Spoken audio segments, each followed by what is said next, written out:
उनके जैसा नेता मैं समझता हूँ हिंदुस्तान में उस व्यक्तित्व का कोई पैदा नहीं हुआ होगा।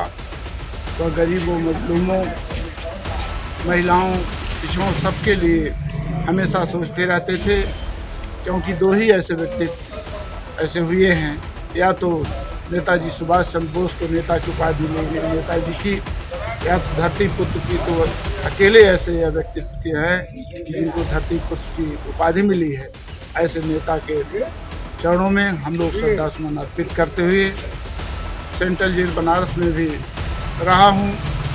जिस तरह का उनका स्नेह था, हम लोग कम उम्र के थे, लेकिन वहाँ पर लगता था कि नेताजी हम लोग के मित्र हैं और हमेशा यह प्रयास करते थे, हमसे पूछते थे कि कहीं जेल में रह करके तुम लोग दुखी तो नहीं हो।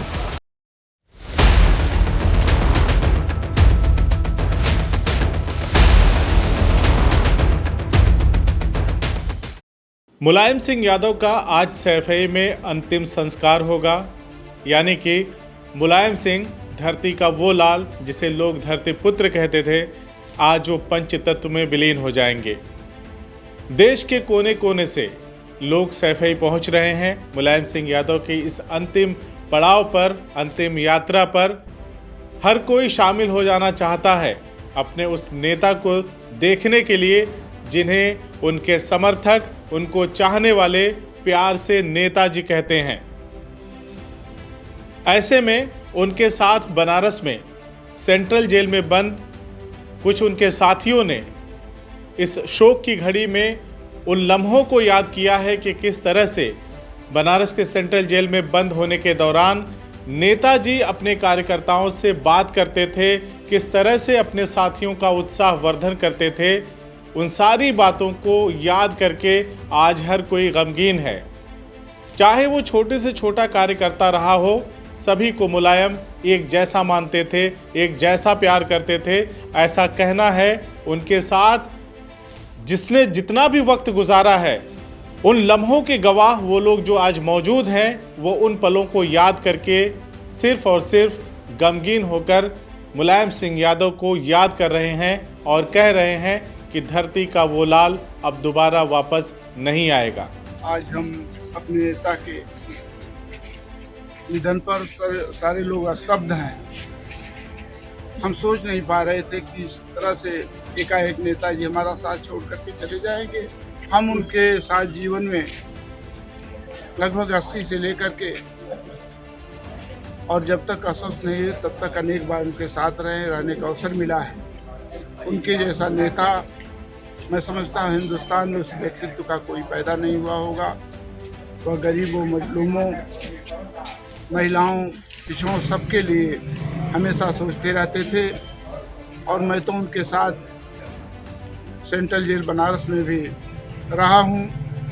जिस तरह का उनका स्नेह था, हम लोग कम उम्र के थे, लेकिन वहाँ पर लगता था कि नेताजी हम लोग के मित्र हैं और हमेशा यह प्रयास करते थे, हमसे पूछते थे कि कहीं जेल में रह करके तुम लोग दुखी तो नहीं हो। उनके उस आशीर्वचन से हम लोग इतने उत्साहित थे। हम लोग हमेशा कहते थे, नहीं नेताजी, हम लोग को ताउम्र आपके साथ जेल में रहना रहे, तब भी हम लोग उसी उत्साह के साथ रहेंगे। हमें और परिवार और किसी कोई परवाह नहीं है, बस हमें आपका सानिध्य चाहिए, आपका आशीर्वाद चाहिए। और नेताजी ने राजनीति में आप देखें, जब जब उनको अवसर मिला है, उन्होंने सभी के लिए, सभी वर्गों के लिए कार्य किया है। ऐसे ही उनका नाम नेताजी या धरती पुत्र नहीं पड़ा है, क्योंकि दो ही ऐसे व्यक्तित्व ऐसे हुए हैं, या तो नेताजी सुभाष चंद्र बोस को नेता की उपाधि मिली नेताजी की, या तो धरती पुत्र की। तो अकेले ऐसे व्यक्तित्व के हैं कि जिनको धरती पुत्र की उपाधि मिली है।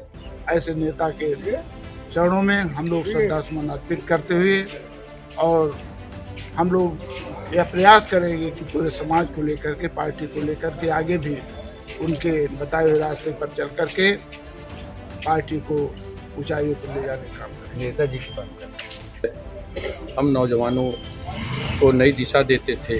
उनके रहने से हम लोग दिन ब दिन उनकी विचारधाराओं को लेकर चलते थे। क्या बोलूं, सब भी नहीं मिल रहे, निःशब्द हूँ। बहुत बड़ी हम लोग के लिए आज अपूरी क्षत हुई है, कुछ कह नहीं पा रहा। जैसा कि आप लोगों ने देखा कि यहाँ पे उनके कार्यकर्ता थे, उनके समर्थक थे। आज एक शोक सभा का आयोजन किया गया, उसके बाद इनके समर्थक बहुत भावुक हो गए। पूरा प्रदेश ही नहीं, पूरा देश इस वक्त नेताजी की याद में भावुक है। कुछ कार्यकर्ता उनके कह रहे कुछ शब्द नहीं है कि हम किस भाषा में हम बोले, कुछ समझ में नहीं आ रहा। और खबर को देखने के बाद हमारे चैनल को लाइक एवं सब्सक्राइब जरूर करिएगा।